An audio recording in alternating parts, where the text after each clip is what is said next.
Hello and welcome to the instruction video for the Captain Cash reporting forms.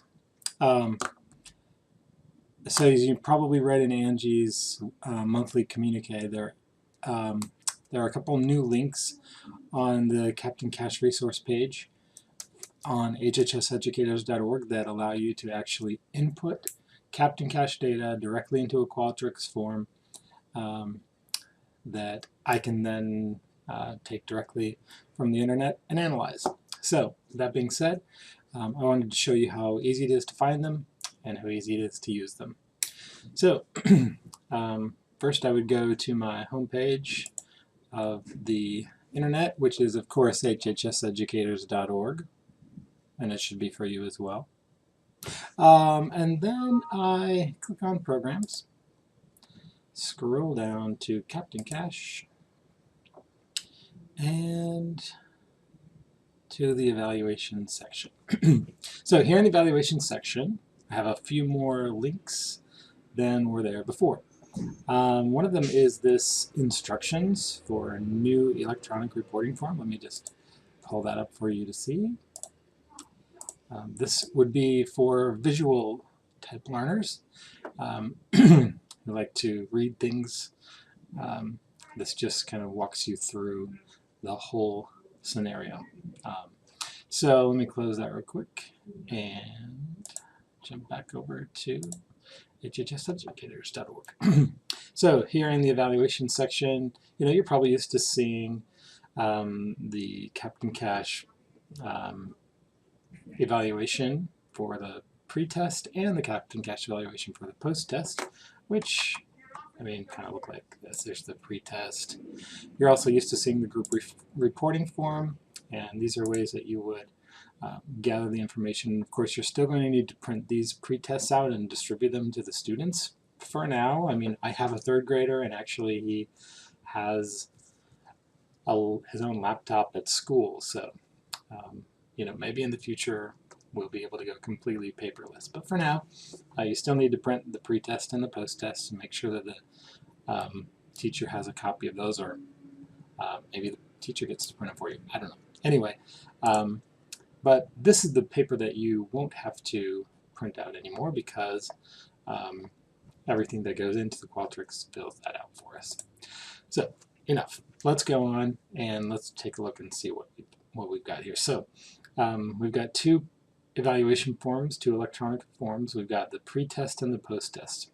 I think maybe in the future there will only be one and then you move from pre to post, but I want to get you guys used to using these, and then we'll see where it goes from there. So let's use the pre-test as our first example. Open the pre-test up, brings you to a Qualtrics survey. And the very first thing you see is that you need to enter a school code below.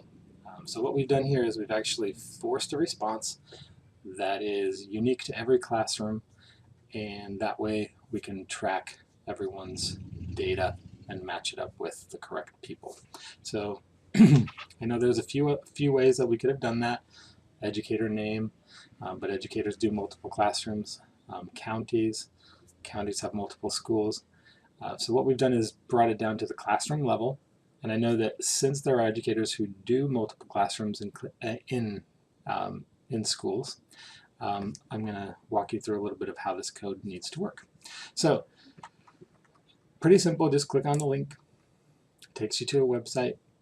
The Indiana Department of Education actually has listed all of the public schools in the state of Indiana by corporation, which is here, and by school. So find your corporation on the left side and then move on over to the middle. So if you were working with Adams Central Elementary School, the code that you would put into the form would be 0020. So the question is, what do I do if I'm actually in Adams Elementary School and I'm teaching 3 different classes? What I would suggest is that you add a 1, a 2, a 3, and so on at the end of the code, so for every class. So let me show you how that might work or might look. So I have the code memorized, 0020. Maybe I write it down. And I jump back into the survey, type it in here. And if this is my first class that I'm teaching in the school, I would add a 1 there.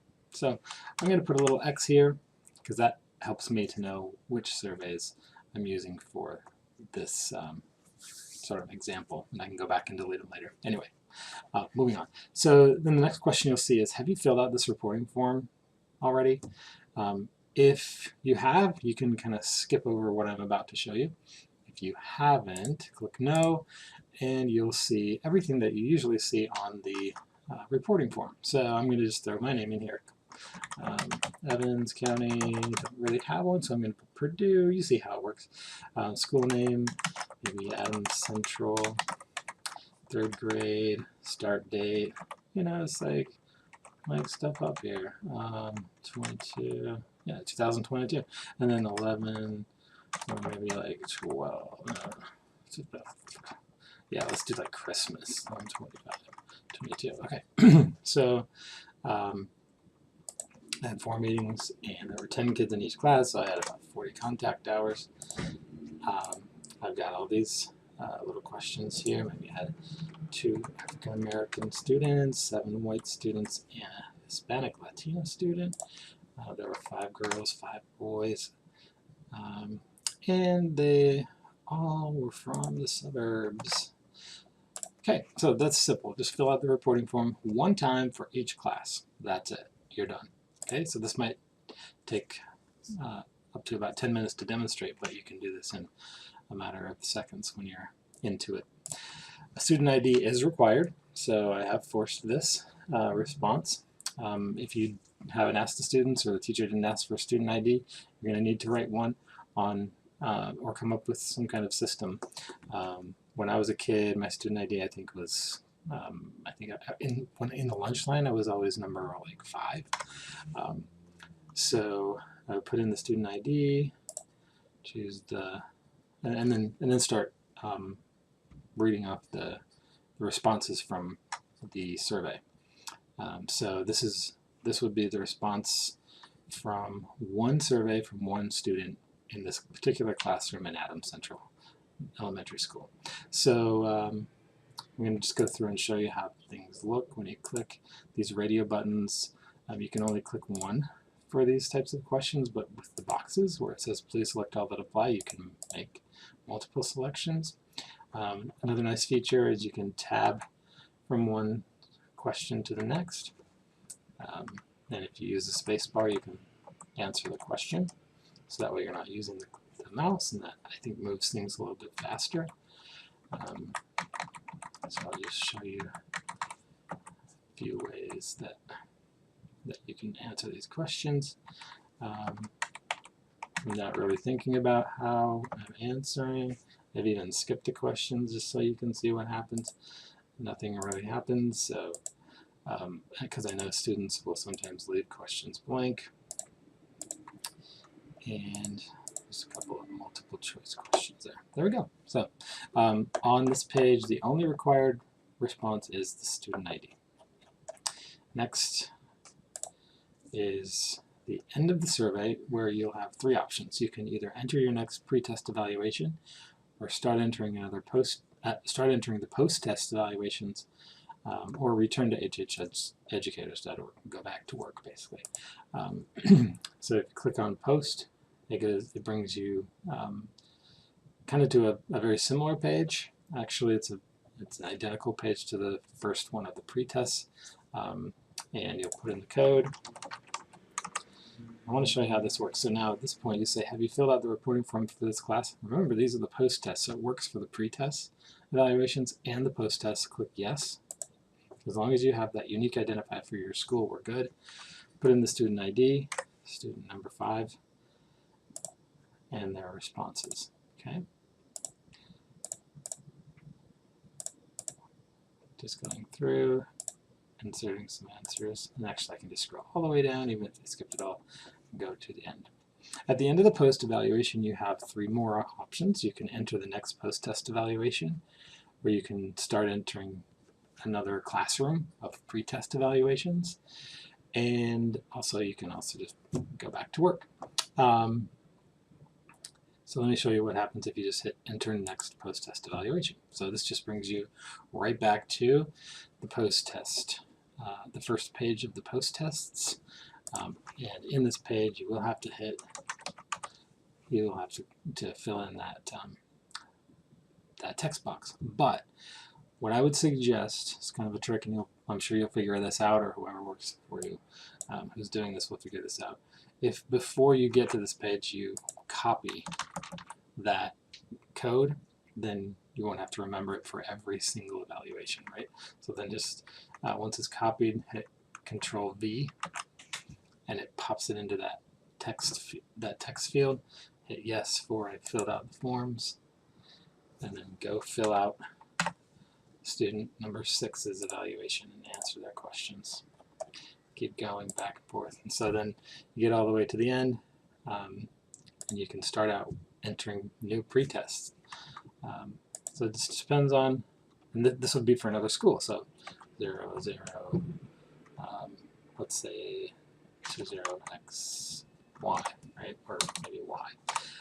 So this would be a new classroom in the same school, and I would say no here, go to this page, and I have forced a response. I'll show you if I leave some of these blank and try to click to the next page. I am required to put in the educator name and the county. So just so you know that that is required. And then you can skip. Well, don't skip, but I can because those are the only two pieces that are required there. Student ID. So this is a brand new student. Maybe I'm on student 1 in this school. In fact, I can also replicate that at student 5 because this is a new school. It has a new school ID, and I can fill out their form and go to the end. Once I'm all done entering, I can go right back to hhseducators.org and start doing something else. So maybe entering, pulling up some Where's Your Money Go information. So that's the end of the tutorial. If you have any questions, please don't hesitate to email me, text me, call me on the phone. But whatever you do, don't wait. Call me as soon as you can, especially if the links aren't working, so that I can fix them in case, and fix them for the next person and for you.